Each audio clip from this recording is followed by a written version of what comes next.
இயேசு கிறிஸ்துவின் இனிய நாமத்தில் நல்வாழ்த்துக்கள். இந்த ஞாயிற்றுக்கிழமை காலை வேளையிலே ஆண்டவருடைய சத்தத்தை கேட்க கூடி வந்திருக்கிற நாம் கர்த்தரை நோக்கி ஜெபம் செய்வோமாக. கிருபையும் சத்தியம் நிறைந்த நல்ல ஆண்டவரே, உம்மை ஆவியோடும் உண்மையோடும் தொழுகை செய்த நாங்கள் இப்பொழுதும் உம்முடைய வசனத்தை நாங்கள் தியானிக்க விரும்புகின்றோம். அப்பா, உம்முடைய குரலை கேட்க எங்கள் செவிகளை பரிசுத்தப்படுத்தும். குரலை கேட்டு உம்முடைய வார்த்தையானது எங்கள் நல்ல நிலத்தில் விழத்தக்க. அப்போ நாங்கள் கனி கொடுக்கிறவர்களாய் மாற, உம்முடைய சித்தத்தை செய்கிறவர்களாய் மாற நீர் எங்களோடு கூட பேசும், உற்சாகப்படுத்தும், பலப்படுத்தும். இயேசுவின் நாமத்தில் ஜெபிக்கிறோம், ஆமேன். பிரியமானவர்களே, இன்றைக்கு இந்த கால வேளையிலே விசேஷமாக நீங்களும் நானும் தேவனுடைய செய்கைகளாய் இருக்கிறோம் என்ற தலைப்பிலே நாம் தியானிக்கப் போகிறோம். எபேசியர் 2ஆம் அதிகாரம் முதல் 10 வசனங்கள். தேவனுடைய செய்கையாய் இருக்கிறோம். அறிமுகமாக, தேவன் நம்மை ஒரு நோக்கத்தோடு படைத்திருக்கின்றார் என்று நாம் அறிந்து கொள்ள வேண்டும். ஒரு நோக்கத்தோடு தான் நீங்களும் நானும் படைக்கப்பட்டிருக்கின்றோம். அதோடு கூட ஆண்டவர் இயேசு கிறிஸ்துவை, தம்முடைய ஒரே பேரான குமாரனை அனுப்பினதற்கு காரணம் என்னவென்றால், தம்மை தாம் நமக்காக வெளிப்படுத்துவதற்கு, நாம் தேவன் யார் என்று அறிந்து கொள்ளத்தக்கதாக தம்மை வெளிப்படுத்துவதற்காக இயேசுவை அனுப்பினார். இப்பொழுது இயேசுவுக்குள் இருக்கிற நீங்களும் நானும் ஆண்டவரை உலகத்துக்கு வெளிப்படுத்த வேண்டும், அறிமுகப்படுத்த வேண்டும் என்று ஆண்டவர் விரும்புகின்றார். இயேசுவுக்குள் இருக்கிற நீங்களும் நானும் தேவனை உலகத்துக்கு வெளிப்படுத்த வேண்டும் அல்லது அறிமுகப்படுத்த வேண்டும் என்பது தேவனுடைய சித்தம் என்று நாம் அறிந்து கொண்டு, இன்றைக்கு வாசிக்கப்பட்ட பகுதியில் நீங்களும் நானும் தேவனுடைய செய்கையாய் இருக்கின்றோம் என்று நாம் உணர்த்தப்படுகிறோம். குறிப்பாக ரட்சிப்பின் அனுபவம் பெற்றவர்கள், ரட்சிப்பின் அனுபவத்துக்குள் வந்தவர்கள் யாவரும் தேவனுடைய செய்கையாக இருக்கின்றோம்.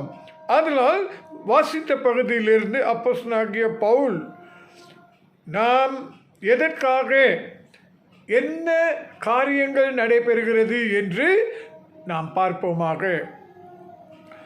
வாசித்த பகுதியை எழுத்தாளர் அல்லது எழுதினவர் அப்போஸ்தலனாகிய பவுல் யாருக்காக எழுதுகிறார்? எபேசு திருச்சபைக்கு, அதுவும் குறிப்பாக விசுவாசிகளுக்கு, சீஷர்களுக்கு அவர் எழுதுகிறதாக காணப்படுகின்றோம். அதன் செய்தியானது என்னவென்றால், நீங்களும் நானும் உண்மையாக ஜீவனுள்ள தேவனை உலகத்துக்கு வெளிப்படுத்துவதற்காக நீங்களும் நானும் தேவனுடைய செய்கையாய் இருக்கிறோம் என்று உணர்ந்து அறிந்து கொள்ள வேண்டும் என்பதாகும். பிரியமானவர்களே, இந்த பகுதியானது என்ன கற்றுக் கொடுக்கிறது என்றால், உண்மையான ஜீவனுள்ள தேவனை உலகத்துக்கு வெளிப்படுத்துவதற்கும் காண்பிப்பதற்கும் உங்களையும் என்னையும் தேவனுடைய செய்கைகளாக மாற்றி அமைத்திருக்கப்படுகிறது என்று உணர்ந்து அறிந்து கொள்ள வேண்டும் என்பதாகும். அதனால் முதலாவதாக நாம் பார்ப்போமே, இந்த சத்தியத்தை புரிந்து கொள்வதற்கு ஒரு வார்த்தை உபயோகிக்கப்படுகிறது, கிரியைகள். பிரியமானவர்களே, தேவனுடைய செய்கையாக இருப்பதற்கு 4 கிரியைகள் நடைபெற வேண்டும். 4 கிரியைகள். முதலாவதாக எபேசியர் 2ஆம் அதிகாரம் முதல் 3 வசனத்தை பார்க்கும்போது, பிரியமானவர்களே, நமக்கு விரோதமாக வருகின்ற கிரியைகள், நமக்கு விரோதமாய் வருகின்ற கிரியைகள் என்று நாம் பார்க்கின்றோம். அதுவும் குறிப்பாக ஆண்டவருடைய சாயலில் படைக்கப்பட்ட நமக்கு விரோதமாக கிரியை செய்கிறவன் யார்? பிசாசானவன். மனிதர்கள் அல்ல, பிசாசானவன் என்று வேதாகமத்தின் அடிப்படையில் நாம் பார்க்கின்றோம். ஆதலால் நீங்களும் நானும் மனிதர்களாகிய படைக்கப்பட்டவர்கள் அறிந்து நிதானிக்க வேண்டிய காரியம் என்னவென்றால், நமக்கு விரோதமாய் வருகிற கிரியைகள் பாவத்தினாலும் பிசாசினால் உண்டாகிறது. நமக்கு விரோதமாய் வருகிற கிரியைகள் பிசாசினாலும் பாவத்தினாலும் வருகிறது என்று நாம் அறிந்து கொள்ள வேண்டும். குறிப்பாக இந்த முதல் மூன்று வசனத்தில் அப்போஸ்தலனாகிய பவுல் என்ன சுட்டி காட்டுகிறார் என்றால், இந்த விரோதமாய் வருகிற கிரியைகளில் பாதிக்கப்பட்டவர்கள் தான் ரட்சிக்கப்படாத மனிதர்கள். இந்த மனிதனுக்கு விரோதமாய் வருகிற கிரியைகளில் அடைந்தவர்கள் ரட்சிப்படையாதவர்கள். அவர்களுடைய ஆவிக்குரிய நிலைமையை அவர் இங்கே விவரித்து காண்பிக்கின்றார். பிரியமானவர்களே, யார் யார் பிசாசுக்கு இடம் கொடுத்து அதனால் பாதிப்பு அடைந்திருக்கிறார்களோ ரட்சிக்கப்படாதவர்களாக இருக்கிறார்கள். அவர்களுடைய ஆவிக்குரிய நிலைமை என்ன என்று பார்க்கும்போது, முதல் வசனத்திலே தங்களுடைய மீறுதல்கள், தங்களுடைய பாவத்தின் நிமித்தமும் மீறுதல்களின் நிமித்தமும் அவர்கள் ஆவிக்குரிய ரீதியில் மரித்தவர்களாய் இருக்கிறார்கள். பிரியமானவர்களே, எபேசியர் 2:1 வசனத்தில் தெளிவாக வாசிக்கின்றோம். தெளிவாக எழுதப்பட்டிருக்கிறது என்னவென்றால், அக்கிரமங்களினாலும் அல்லது மீறுதல்களினாலும் பாவங்களிலும் மரித்திருக்கிறார்கள். பிரியமானவர்களே, இன்றைக்கு திட்டவட்டமாக முதலாவதாக ஆவிக்குரிய நிலைமை என்னவென்றால், ஆவிக்குரிய ரீதியில் மரித்தவர்கள். ஆவிக்குரிய ரீதியில் எதனால் மரித்தார்கள்? தங்களுடைய அக்கிரமம் அல்லது மீறுதல்கள் அல்லது பாவத்தின் நிமித்தம். ஆதலால் இப்படிப்பட்ட மக்கள் ஆவிக்குரிய காரியத்தை உணரவும் மாட்டார்கள், ஏற்றுக்கொள்ளவும் மாட்டார்கள் என்று திட்டவட்டமாக வசனத்தின் மூலமாய் அறிந்து கொள்கின்றோம். மூன்றாவது வசனத்தை வாசித்து பார்க்கும்போது கீழ்ப்படியாமை. பிரியமானவர்களே, பிசாசானவன் நமக்கு விரோதமாக கிரியைகள் செய்து கீழ்ப்படியாமை உருவாக்குவானால், அந்த கீழ்ப்படியாமைக்கு உடன்படுகிறவர்கள், இடம் கொடுக்கிறவர்கள் ரட்சிக்கப்படாதவர்களாய் மாறிவார்கள். ஆதலால் அவர்கள் தேவனுடைய சித்தத்துக்கு விரோதமாகவும் ஆண்டவருடைய கட்டளைகளுக்கு கீழ்ப்படியாமல் இருக்கிறவர்களாக இருப்பார்கள். ஆகையால் கீழ்ப்படியாத தன்மை ரட்சிப்பில் அடையாத மனிதனுக்கு ஒப்பாக மாறும் என்று நாம் அறிந்து கொள்கின்றோம். மூன்றாவதாக என்று சீர்கேடான காரியங்கள். பிரியமானவர்களே, குறிப்பாக பிசாசின் கிரியைகளுக்கு இடம் கொடுக்கிறவர்கள், பாவத்தின் கிரியைகளுக்கு இடம் கொடுக்கிறவர்கள் அவர்களுடைய வாழ்க்கையிலே சீர்கேடான காரியங்கள் இடம் கொடுப்பார்கள். ஆண்டவருக்கு பிரியமில்லாத கிரியைகளை நடப்பிப்பார்கள் என்று வேதாகமத்தின் அடிப்படையிலே பார்க்கின்றோம். ஆதலால் ஏன் சீர்கேடு வருகிறது? இந்த சரீரத்தில் மாம்ச இச்சை உண்டு. மாம்ச இச்சைக்கு இடம் கொடுக்கிறவர்கள் சீர்கேடான காரியத்துக்கு இடம் கொடுப்பார்கள் அல்லது செய்வார்கள். அது நிமித்தமாக அவர்கள் ரட்சிப்படையாதவர்களாய் காணப்படுவார்கள். அது மட்டுமல்ல, பிசாசானவன் தங்களுடைய விரோதமாக கிரியை செய்து அந்த சீர்கேடான செய்கையை வழிநடத்துகிறார்கள். நான்காவதாக அந்த ஆவிக்குரிய நிலைமை என்னவென்றால், ஆக்கினை தீர்ப்பு அடைந்து விட்டது. காரணம் என்ன? தேவ கோபாக்கினையின் பிள்ளைகளாக வாழ்கிறார்கள், கீழ்ப்படியாமையின் பிள்ளைகளாக வாழ்கிறார்கள். இந்த ரெண்டும் இருக்கிறதுனால ஆக்கினை தீர்ப்பு வந்துவிட்டது. யாரு? பிசாசானவன் தம்முடைய கிரியையை மனிதனுக்கு விரோதமாக செயல்படுத்தி அவன் ஆக்கினை தீர்ப்புக்குள்ளாக வருகின்றான். காரணம் தேவ கோபாக்கினை அதிகரித்தது, கீழ்ப்படியாமை அதிகரித்தது. ஆதலால் அந்த மனிதன் ஆக்கினை தீர்ப்பு அடைந்தாயிற்று என்று நாம் பார்க்கின்றோம். ஆதலால் முதலாவதாக நீங்களும் நானும் என்ன அறிந்து கொள்ள வேண்டும் என்றால், மனிதர்களாகிய உங்களுக்கும் எனக்கும் பிசாசானவன், சாத்தானானவன், பாவமானது நமக்கு விரோதமாக கிரியை செய்யும் போது நீங்களும் நானும் இடம் கொடுப்போம் என்றால், ஆவிக்குரிய ரீதியில் மரித்தவர்களாகவும் கீழ்ப்படியாமையும் சீர்கேடான காரியங்களை செய்கிறவர்களாயும் ஆக்கினை தீர்ப்பு அடைந்தவர்களாகவும் காணப்படுவோம் என்று முதல் 3 வசனத்தில் பார்க்கின்றோம். இரண்டாவதாக, பிரியமானவர்களே, நமக்காக கிரியைகள் செய்யப்படுகிறது. முதலாவதாக நமக்கு விரோதமாக வருகிற கிரியைகள். இரண்டாவதாக நமக்கு சார்பாக நமக்காக செய்யப்படுகிற கிரியைகள். இது யாரால் செய்யப்படுகிறது? தேவன், ஆண்டவர் நமக்காக 4 காரியங்களை அவர் செய்திருக்கின்றார். குறிப்பாக 4வது வசனத்திலிருந்து 9வது வசனம், எபேசியர் 2ஆம் அதிகாரம் 4வது வசனத்திலிருந்து 9வது வசனம் வரைக்கும் வாசித்து பார்ப்போமே என்றால், ஆண்டவர் நமக்காக அவர் கிரியை செய்திருக்கிறார்.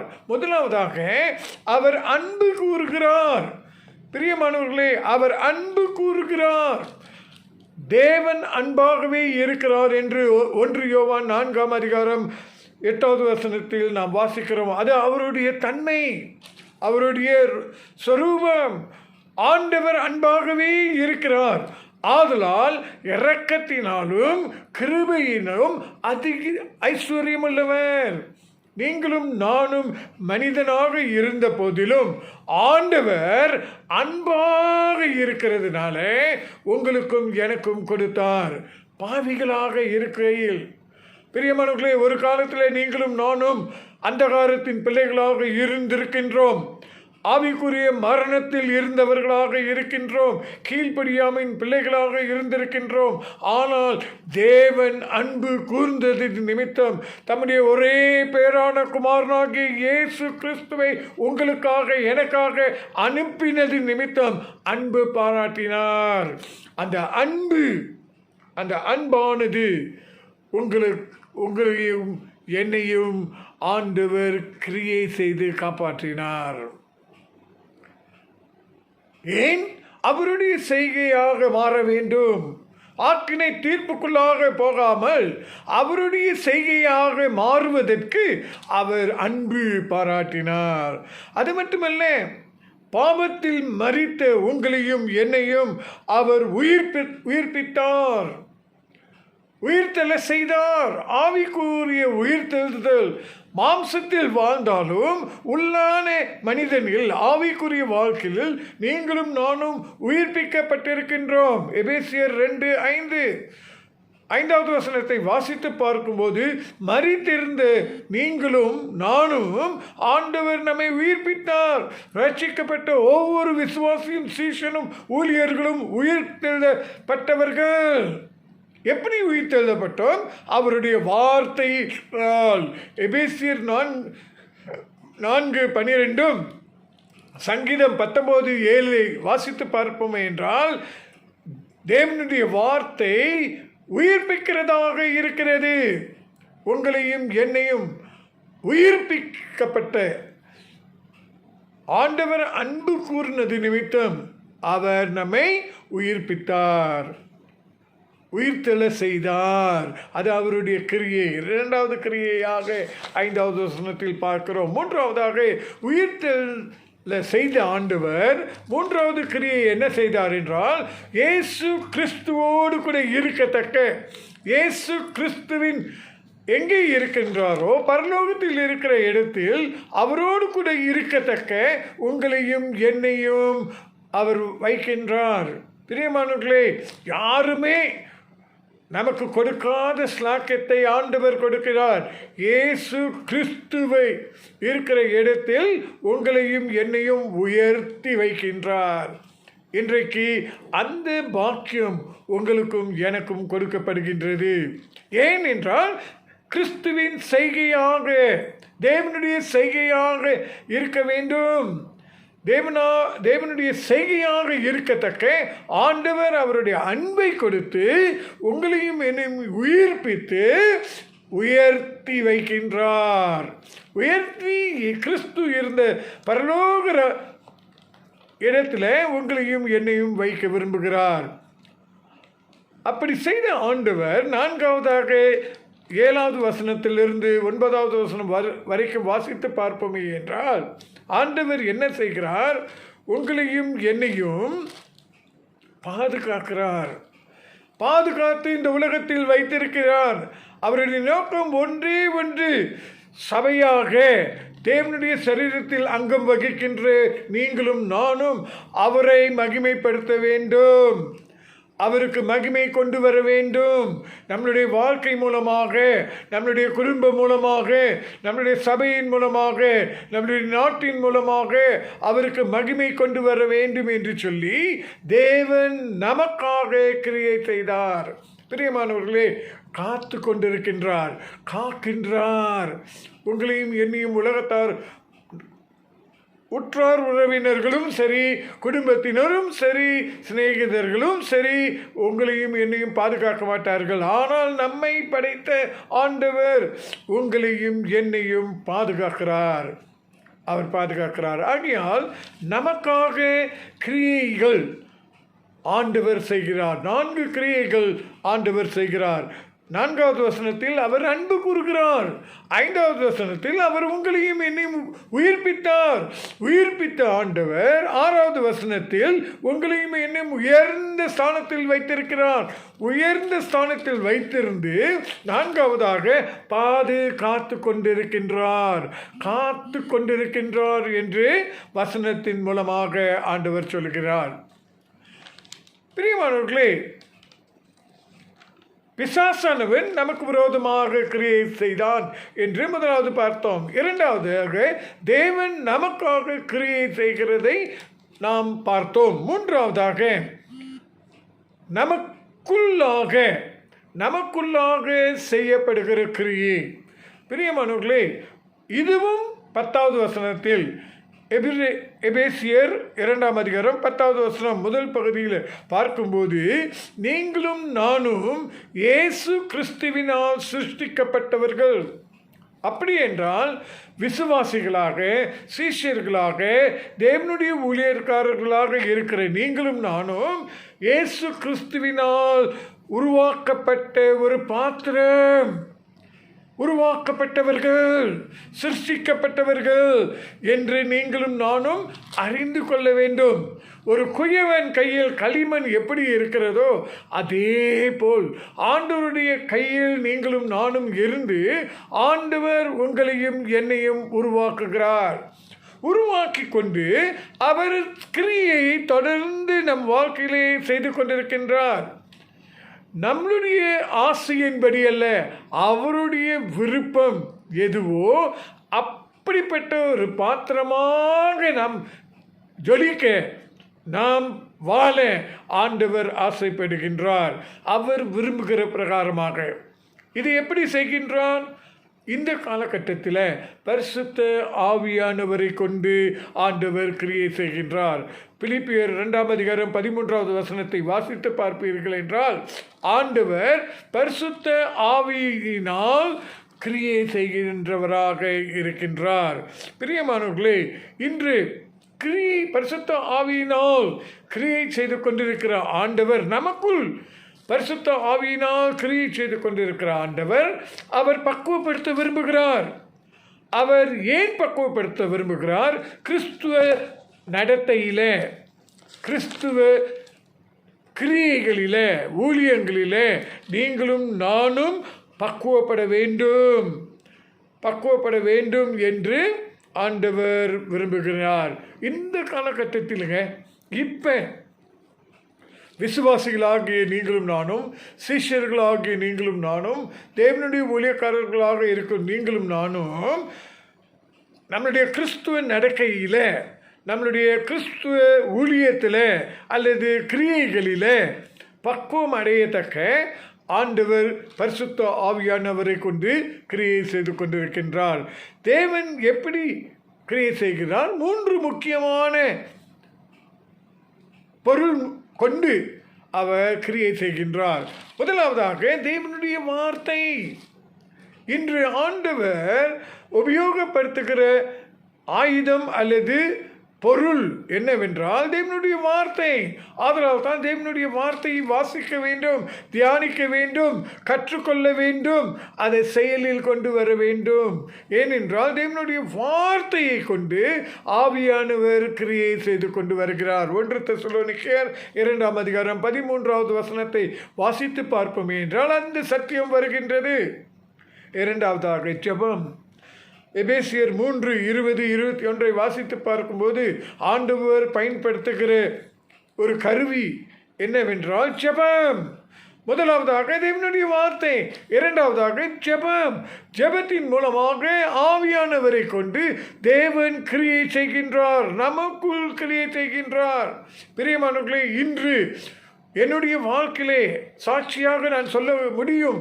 ஜெபத்தின் மூலமாக அநேக காரியத்தை ஆண்டவர் பரிசுத்த ஆவியானவரை கொண்டு கிரியை செய்திருக்கின்றார். மூன்றாவதாக பாடுகள். கிறிஸ்துவ வாழ்க்கை சுலபமான வாழ்க்கை அல்ல. கிறிஸ்துவ வாழ்க்கையில் பாடுகள். ஆண்டவர் நமக்குள் எப்படி கிரியை செய்கிறார் என்றால் பாடுகள் மூலமாக உங்களையும் என்னையும் கிரியை செய்கின்றார். 1 பேதுரு 4ஆம் அதிகாரம் 11-14வது வசனம் வரைக்கும் வாசித்து பார்ப்பீர்கள் என்றால் ஆண்டவர் நமக்குள் எப்படி கிரியை செய்கின்றார்? பாடு. இயேசு கிறிஸ்து பாவம் செய்யாதவராய் இருந்தும் பாடுகள் அனுபவித்தார். அவரை பின்பற்றுகிற, அவரை சார்ந்திருக்கின்ற, அவரோடு வாழ விரும்புகிற சகோதரனே, சகோதரியே, நீங்களும் நானும் தேவன் நமக்குள் கிரியை செய்கின்றார் என்று சொல்வோம் என்றால் தேவனுடைய வார்த்தையை கொண்டு, தேவனுடைய ஜெபத்தின் மூலமாக, மூன்றாவதாக பாடுகள் நிமித்தம் அவர் கிரியை செய்கின்றார். படும்போது பாவம் செய்துவிட்டோம் என்று அர்த்தமல்ல, தேவன் நம்முடைய வார்த்தையில் கிரியை செய்கின்றார் என்று அர்த்தமாகும். நான்காவதாக நம் மூலமாக செய்யப்படுகிற கிரியை, நம் மூலமாக செய்யப்படுகிற கிரியைகள் என்று பார்க்கும்போது பிரியமானவர்களே, எபேசியர் 2ஆம் அதிகாரம் 10வது வசனம் கடைசி பகுதியில் வாசிக்கும் போது தேவன் நமக்குள் மட்டுமல்ல நம் மூலமாக கிரியை செய்கிறவராக இருக்கின்றார். அது என்ன கிரியை என்று பார்க்கும்போது நன்மைக்கேதுவான கிரியைகள். பிரியமானவர்களே, நன்மைக்கேதுவான கிரியைகள் என்று வாசிக்கின்றோம். அதை நாம் தவறாக புரிந்து கொள்ளக்கூடாது. நீங்களும் நானும் சிருஷ்டிக்கப்பட்ட காரணம் நல்ல கிரியை நம்மை ரட்சிக்க முடியாது. ஆனால் நல்ல கிரியைகளை செய்வதற்காக நீங்களும் நானும் சிருஷ்டிக்கப்பட்டோம், ரட்சிப்படையப்பட்டோம் என்று நாம் அறிந்து கொள்ள வேண்டும். பிரியமானவர்களே, மறுபடியுமாக சத்திய வசனத்தை அறிந்து புரிந்து கொள்ள வேண்டும். நல்ல கிரியைகளினால் ரட்சிப்படைய முடியாது. ஆனால் ரட்சிப்படையப்பட்டிருக்கிற நீங்களும் நானும் நல்ல கிரியைகளுக்காக, நற்கிரியைகளுக்காக சிருஷ்டிக்கப்பட்டிருக்கின்றோம் என்று தெளிவாக வசனத்தை கொண்டு பார்க்கின்றோம். இங்கு அப்போஸ்தலனாகிய பவுல் அவர் 2 விசேஷ தன்மைகளை குறித்து, கிரியைகளின் 2 விசேஷ தன்மைகளை குறித்து சொல்லுகின்றார். இந்த 10வது வசனத்தை தியானிக்கும் வேளையிலே முதலாவதாக ஆண்டவர் நம் மூலமாக அவர் நல்ல கிரியைகளை செய்கிறவராக இருக்கிறார். கெட்ட கிரியைகள் நம் வாழ்க்கையில் இருந்துச்சுன்னா அது ஆண்டவர் அல்ல, அது பிசாசானவன் செய்கிறான் என்று அறிந்து கொள்ள வேண்டும். திட்டவட்டமாக இன்று ஆண்டவர் சொல்லுகிற காரியம் உங்கள் வாழ்க்கை மூலமாக, என் வாழ்க்கை மூலமாக நல்ல கிரியைகள் வரும் என்றால் அது தேவனால் செய்யப்படுகிற, தேவன் நம் மூலமாய் செய்கின்ற நல்ல கிரியைகள். ஆனால் கெட்ட காரியங்களை செய்து கொண்டிருப்போம் என்றால், பேசிக்கொண்டிருப்போம் என்றால், சிந்தித்து கொண்டிருப்போம் என்றால் பிசாசினால் வழிநடத்தப்படுகின்ற கிரியைகள் என்று வேதத்தின் மூலமாக நாம் பார்க்கின்றோம். அது மட்டுமல்ல, தொடர்ந்து நீங்கள் பார்ப்பீர்கள் என்றால், நீங்களும் நானும் ஆதியிலே தாயின் கர்ப்பில் இருக்கும்போதே ஆண்டவர் உங்களையும் என்னையும் ஆயத்தப்படுத்தி விட்டார். ரட்சிக்கப்பட்ட சகோதரனே, சகோதரியே, நீங்களும் நானும் ஆயத்தப்படுத்தப்பட்டு இருக்கின்றோம். நல்ல கிரியைகளை செய்யத்தக்கதாக ஆண்டவர் முன்குறித்திருக்கிறார். ஆதலால் இன்று தேவனுடைய செய்கையாய் இருப்பதற்கு, நல்ல கிரியைகளை செய்வதற்கு தேவனுடைய செய்கையாக முன்குறிக்கப்பட்டவர்கள், தேவனால் ஆயத்தமாக்கப்பட்டிருக்கிறவர்கள் என்று அறிந்து கொள்ள வேண்டும். ஆதலால் பிரியமானவர்களே, இந்த 2 வார்த்தைகளை பார்க்கும்போது திட்டவட்டமாக ஆண்டவர் நம்முடைய வாழ்க்கையிலே திட்டத்தை வைத்திருக்கிறார், சித்தத்தை வைத்திருக்கிறார். ஆதலால் நீங்களும் நானும் அவருடைய சித்தத்தில் நடந்து அவருடைய விருப்பத்தை அல்லது சித்தத்தை நிறைவேற்ற வேண்டும். இந்த நேரத்தில் குறிப்பாக ஆண்டவர் என்ன தெரியுமா பார்க்கிறார்? மகனே, மகளே, உன்னுடைய வாழ்க்கையிலே நான் திட்டத்தை வைத்திருக்கின்றேன். உங்களுடைய வாழ்க்கையிலே திட்டத்தை வைத்திருக்கிறதுனாலே தேவனாகிய நான் உங்களுக்குள்ளும் உங்கள் மூலமாக நான் கிரியை செய்கின்றேன். காரணம் என்ன? என்னுடைய சித்தத்தை நீங்கள் நடக்கவும் என்னுடைய சித்தத்தை நிறைவேற்றவுமே என்று ஆண்டவர் சொல்கிறார்.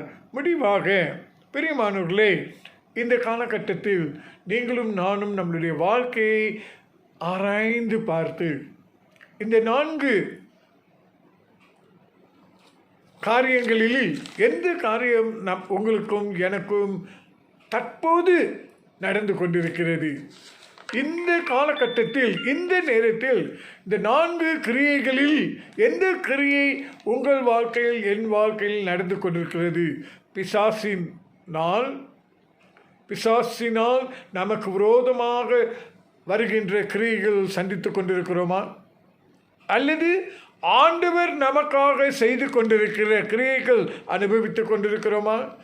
3வதாக, நாம் கிறிஸ்துவுக்குள் செய்யப்படுகிற கிரியைகள் நாம் அனுபவித்து கொண்டிருக்கிறோமா? அல்லது நம் மூலமாக தேவன் கிரியை செய்கிறதை அனுபவித்து கொண்டிருக்கின்றோமா என்று ஆராய்ந்து பார்த்து இன்றைக்கு நீங்களும் நானும் நம்மளுடைய வாழ்க்கையை சரிப்படுத்தி கொள்ள வேண்டும். சரிப்படுத்தி கொள்வோம் என்றால் பிரியமானவர்களே, நம்முடைய வாழ்க்கை ஒரு விசேஷித்த வாழ்க்கையாக, சந்தோஷமாக கொடுக்கிற வாழ்க்கையாக, நாம் சூழ்நிலைக்கு அப்பாற்பட்ட வாழ்கிற மக்களாக வாழ ஆண்டவர் ஆசீர்வதிக்க விரும்புகிறார்.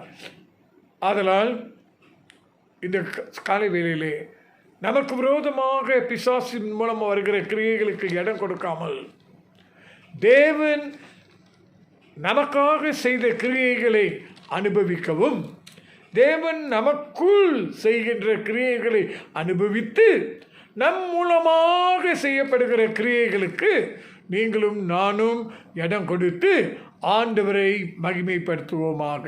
ஜெபிப்போம். ஜெபிப்பதற்கு முன்பதாக ஆங்கிலத்தில் சுருக்கமாக நான் சொல்ல ஆசைப்படுகிறேன். Today's meditation I choose as we are God's workmanship in Ephesians chapter 2 verse 1 to 10. As human have been created for a purpose, and the main purpose is to reveal God to the world.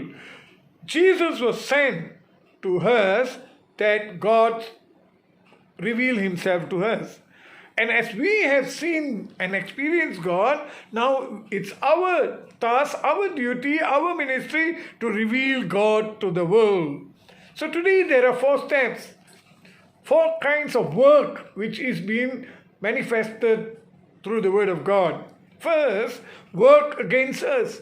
If you read Ephesians chapter 2, verse 1 to 3, we see there are some works which comes against us that is caused by sin and Satan. The first thing are works against us that is caused by sins and Satan. And Apostle Paul points out about 4 spiritual conditions of people who are experiencing works that is against them. First one is people who give in to trespasses and sins. They are spiritually dead. Those who give in to trespasses and sins are spiritually dead. That is verse 1. In verse 2, we see people who give in to disobedience. They are against God's will and commandment. Thirdly, we see people who are depraved. In other words, people who fulfill the desires of the flesh. And these are also works against us. And fourthly, people who are doomed, who are already been condemned. They cannot save by themselves. This is the first group of people who experience work against them. Secondly, work for us. There are works for us which is done by God. If you read Ephesians chapter 2 verse 4 to 9, there are works done by God for us. 4 kinds of work which God does for us is, He loved us. Even when we were yet sinners, God loved us because God is love. Secondly, God who loved us, He quickened us. He makes us alive. And when He makes us alive, He put us, or He exalted us. He lifted us up in the position where Christ is. Together with Christ, He exalted us. And not only exalted us, He keeps us or guards us for the glory of God. My dear brothers and sisters, this is how God works for us. He loves us, He quickens us, He exalts us, at the same time He guards us or keeps us. Thirdly, God works in us. Work in us, within ourselves, within our life, within our spiritual life, God works. God works in us. Every believer, disciple, and servant of God are created in Jesus Christ. We are a manufactured product for God wants to work in us. And how does God work in us? Through His Holy Spirit. God works in us through the person Holy Spirit. That is why our heart is the temple of God. If you read Philippians chapter 2 verse 13, God works through His Holy Spirit. And why does He work through the Holy Spirit? It is for equipping us for our work as well as walk. We are supposed to be God's workmanship, to do His work. For our work as well as our walk, God is equipping us at the present world. 3 tools God is using. First, His Word. God is using His living Word, Holy Scriptures, to equip us. He is using prayer to equip us, and He is using suffering to equip us. Among us, some of us are going through suffering. That is a process of equipping. 1 Peter chapter 4 verse 4 to 11. And some of us are equipped through prayer. Ephesians 3, 20 and 21. And many of us are equipped through the Word of God. 1 Thessalonians chapter 2 verse 13. And fourthly, finally, God worked through us. God not only works in us, but He also works through us. Ephesians 2, verse 10. If we continue to read and meditate, we are created in Christ Jesus unto good works, or for good works. In other words, good works can never save us, but we are saved for good works. You and I are supposed to exhibit or manifest or do good works That is why you and I are created. And specifically, there are two special characteristics which Apostle Paul is mentioning in Ephesians chapter 2 verse 10. What kind of work? We are created to do good work. My dear brothers and sisters, every work which we exhibit or manifest in our life must be good, because God works through us. God only works in good works. But in contrast, if our work is evil or bad, then it is done through Satan or evil. So, my dear brothers and sisters, today you and I, who are called God's workmanship, we are able to do good work because God works through us. And not only that, in the same verse it says that you and I have been prepared beforehand. Even while we are in the womb of our mothers, God has chosen you and me. And that is why today you and I are able to do good work. In my life, I considered as great sinner. In Tamil we call this Pavigalil Piradana Pavi.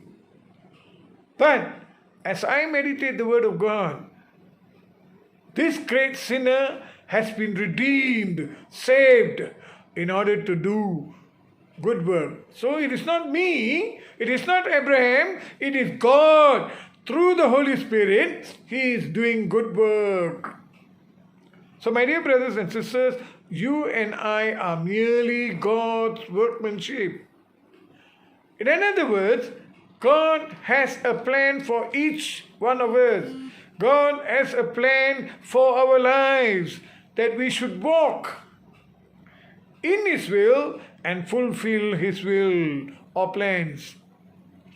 God has plans for our lives, that we should walk in His will and fulfill His plans.